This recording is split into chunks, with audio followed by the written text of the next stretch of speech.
Hello, myself is Sheikh Mohammad Shakil and I would like to welcome you in my YouTube channel Shakil Sir Physics. This is my second lecture. In my first lecture, I have started oscillations chapter. In oscillations chapter, we have seen linear motion, linear periodic motion, simple harmonic motion, differential equation of simple harmonic motion. Today we are going to derive expression for acceleration, velocity and displacement of a particle performing simple harmonic motion. So for that purpose we will use differential equation of linear simple harmonic motion. Now we know what is differential equation of simple harmonic motion. d2x upon dt square plus omega square x is equals to 0. This is differential equation of linear simple harmonic motion. Now we are going to use this equation for deriving expressions for acceleration, velocity and displacement. Now if you will transfer this omega square x towards the right hand side, then d2x upon dt square is equals to minus omega square x. Now what is this d2x upon dt square? This is nothing but acceleration. This we have seen in the last lecture. So acceleration is equals to minus omega square x. So this is nothing but equation for acceleration of a particle performing linear simple harmonic motion. Now we will consider equation number 2. So in equation number 2, we have written acceleration as d2x upon dt square. Now we can also write acceleration as rate of change of velocity with respect to time. So in place of d2x upon dt square, we have written dv by dx. Now if we will make some arrangement, that is, if we will divide this dv by dt, multiply and divide dv by dt by dx, then dv by dt multiplied by dx and divided by dx. If we will rearrange it, then we can write it like this: dv by dx into dx by dt. So as we know, dx by dt is nothing but rate of change of displacement with respect to time, and this is nothing but velocity. So it will become dv by dx into v. So in place of d2x upon dt square, we can write v dv by dx. This we can substitute in equation number 2. So if we will substitute value of d2x upon dt square in equation 2, then what we will get? We will get v dv by dx is equals to minus omega square x. Or if we will separate the variables, that is, if we will write v dv towards left hand side and transfer this dx towards right hand side, then equation will become v dv is equals to minus omega square x dx. Now we want to derive equation for velocity. So for that purpose, we will have to integrate this equation. So integrating this equation, both the sides, so integration v dv is equals to integration of minus omega square x dx. As omega square is constant, so we can write it outside the integration, and this as it is v dv. So integration v dv, this we can find by general formula for integration, that is integration of x raised to n dx is nothing but x raised to n plus 1 upon n plus 1. If suppose boundary values are given, then we will not get constant.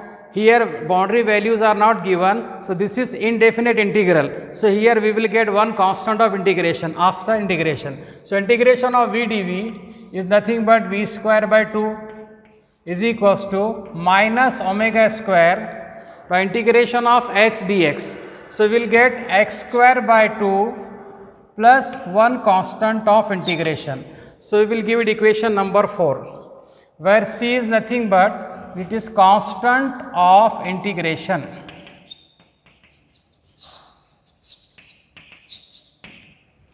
Now we can find value of c by considering boundary conditions. So what are the boundary conditions? When particle is at the extreme position, then at that time its displacement is equals to amplitude, and at extreme position velocity is 0. So if we will use that, then we can find value of constant of integration as, so by using boundary conditions,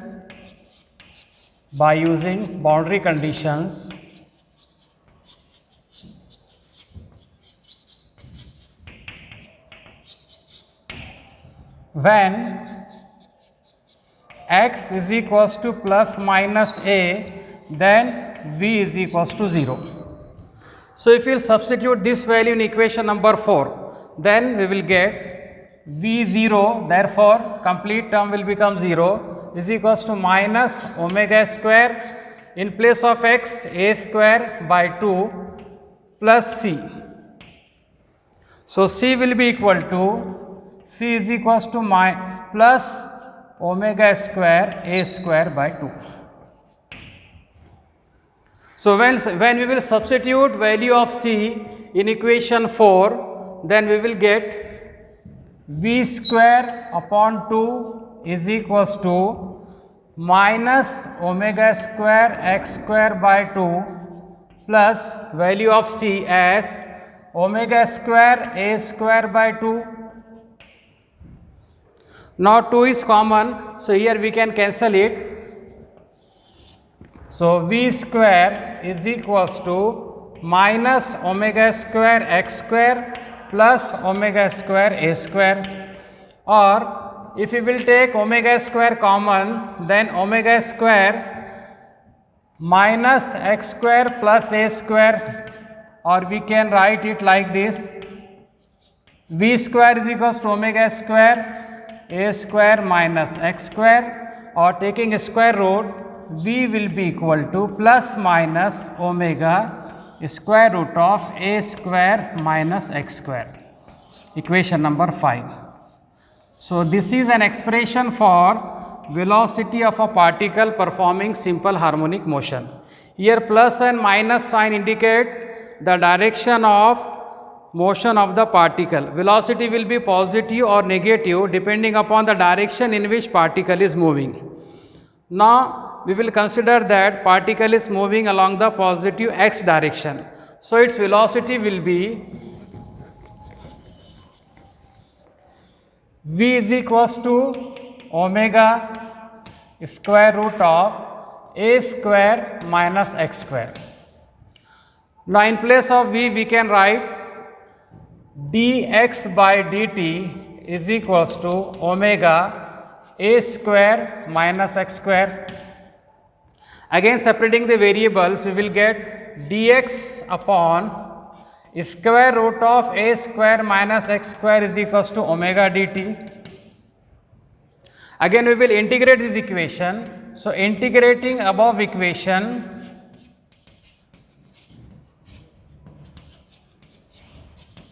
so integration of dx upon square root of a square minus x square is equals to integration omega dt.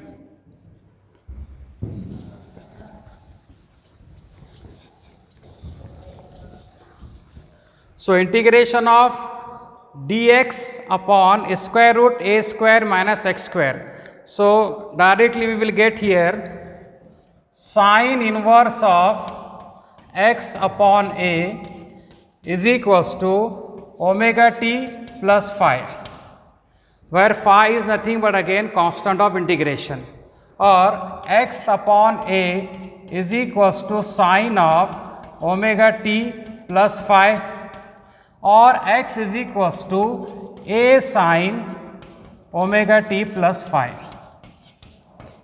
So this is nothing but an expression for displacement of a particle performing simple harmonic motion.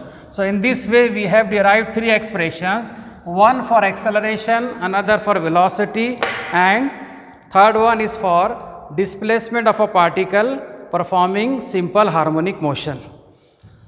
Now here we will discuss two special cases. Case 1, if the particle starts its motion from mean position, then what should be the displacement from mean position?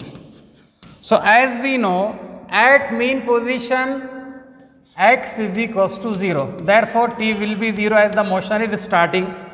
So I am giving it equation number 5. So again, when I will substitute value of x and t in equation number 5, then 0 is equals to a sine omega into 0 plus phi. So 0 will be equal to a sine phi, or sine phi will be equal to 0.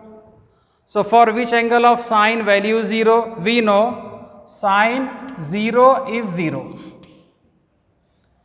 Sine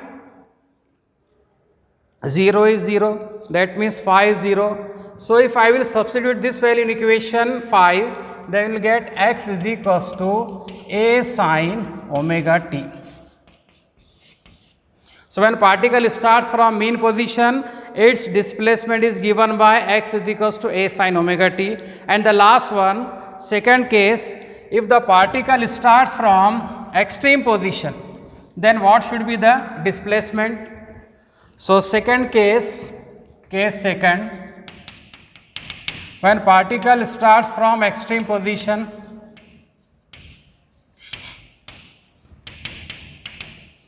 so at extreme position value of x is nothing but is equals to amplitude. So again, if I will substitute this value in equation 5, then x is equals to plus minus a is equals to a sine omega into 0 plus phi. Therefore 1 is equals to sine phi.